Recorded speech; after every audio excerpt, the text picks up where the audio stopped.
Hello साथियों, आप सभी का स्वागत है आपके अपने YouTube channel ASB biology classes में। साथियों, आज की इस क्लास में हम आपको बताने वाले हैं टाइप्स ऑफ मूवमेंट के बारे में, यानी कि मूवमेंट कितने टाइप का होता है उसको आज के इस क्लास में हम समझेंगे। और साथ ही साथ अगर हम आपको बताते हैं कि मूवमेंट क्या होता है, तो मूवमेंट एक ऐसी प्रोसेस होती है जिसमें किसी भी ऑर्गेनिज्म का प्लेस चेंज हो सकता है और नहीं भी हो सकता है।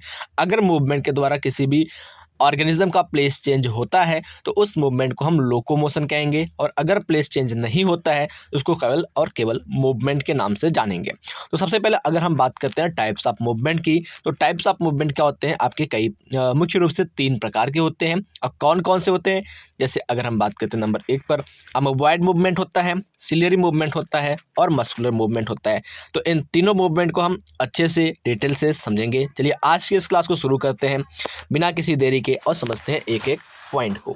सबसे पहले अगर हम बात करते हैं तो यहाँ पर क्या लिखा गया है, यहाँ पर लिखा गया कि cells of the human body exhibit 3 main type of movement, यानी कि ह्यूमन बॉडी की जो सेल्स होती है वो क्या करती है, 3 टाइप के मुख्य रूप से मूवमेंट को दिखाती है। नंबर 1 अमोबॉइड मूवमेंट, दूसरा होता है सिलियरी मूवमेंट और तीसरा होता है मस्कुलर मूवमेंट।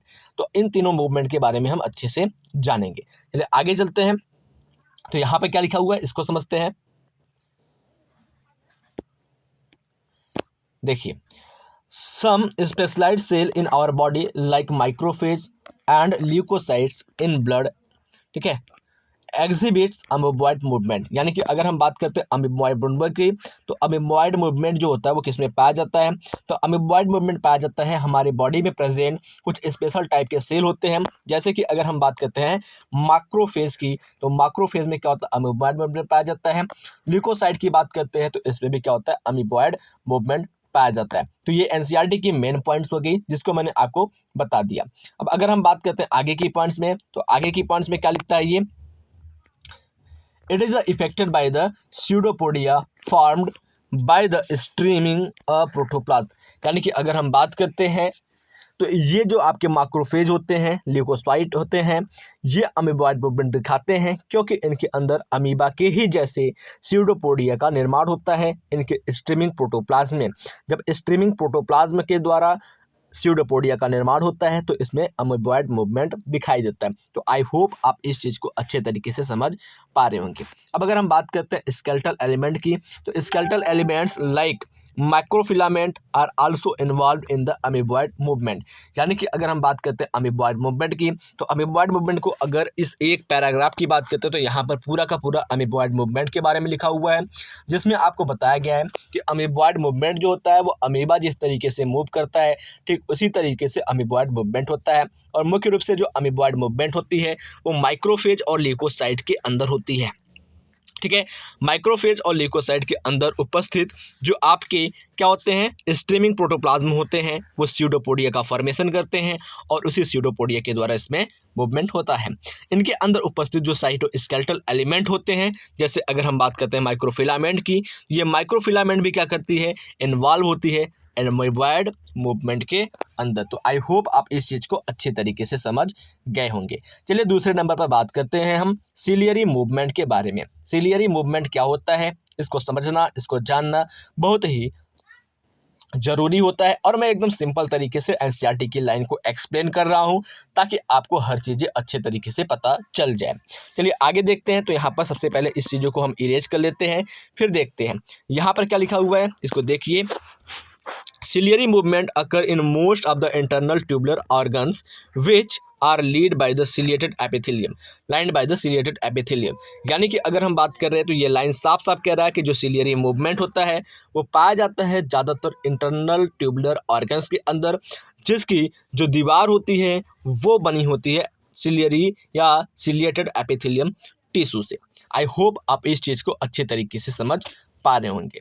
तो यहाँ पर लिखा हुआ है आगे की पॉइंट में, the coordinated movement of cilia in the trachea help us the removing dust particle and some of the foreign substance inhaled along with the atmospheric air।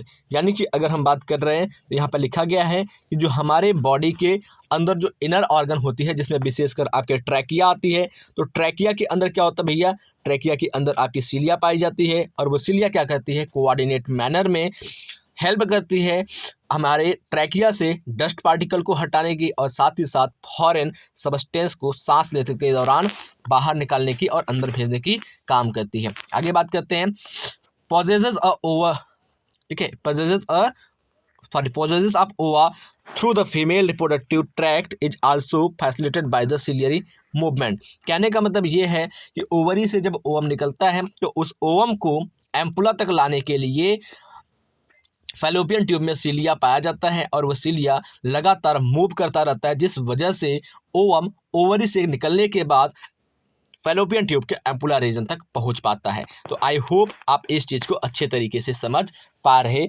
होंगे। और अब हम तीसरे नंबर पर बात करेंगे मस्कुलर मूवमेंट की।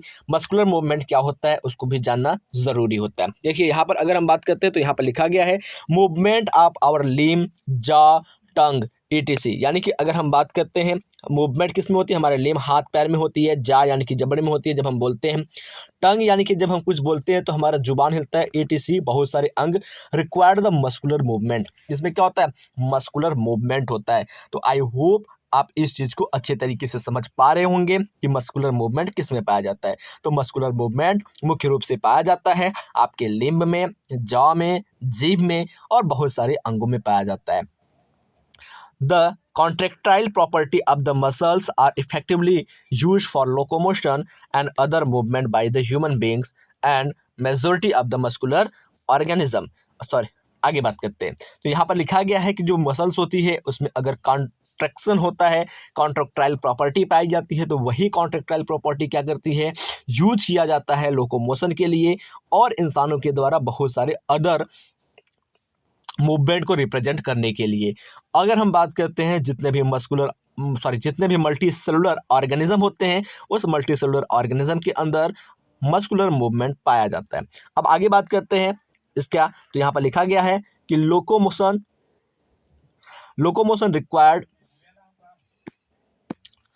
Locomotion requires a perfect coordinated activity of muscular, skeletal and neural system। यानी कि अगर हम बात करते हैं तो लोकोमोशन जो होता है वो रिक्वायर करता है एक परफेक्ट कोऑर्डिनेशन की, ठीक है, किसके बीच, तो मस्कुलर, स्केलेटल यानी कि आपकी हड्डी और न्यूरल सिस्टम आपके तंत्र की, ये तीनों क्या होती है अगर अच्छे से कोऑर्डिनेट करती हैं तो आप लोकोमोशन कर सकते हैं, अदरवाइज नहीं कर सकते हैं। इन दिस चैप्टर, इस चैप्टर में यू विल लर्न, आप पढ़ोगे about the type of muscles कितने टाइप के होते हैं, देयर स्ट्रक्चर, उनका स्ट्रक्चर कैसा होता है, मैकेनिज्म ऑफ देयर कॉन्ट्रैक्शन, उनके कॉन्ट्रैक्शन का मैकेनिज्म क्या होता है, and important expect of the skeletal system, और एक स्केलेटल सिस्टम से जुड़े कुछ इंपॉर्टेंट एक्सपेक्ट को भी आप पढ़ेंगे। तो इसी के साथ आज की इस क्लास को समाप्त करते हैं, मिलते हैं आपसे अगले क्लास में मसल्स के साथ। मसल्स क्या होता है और कितने टाइप का होता है इसकी पूरी जानकारी अगले क्लास में आपको मिलेगी।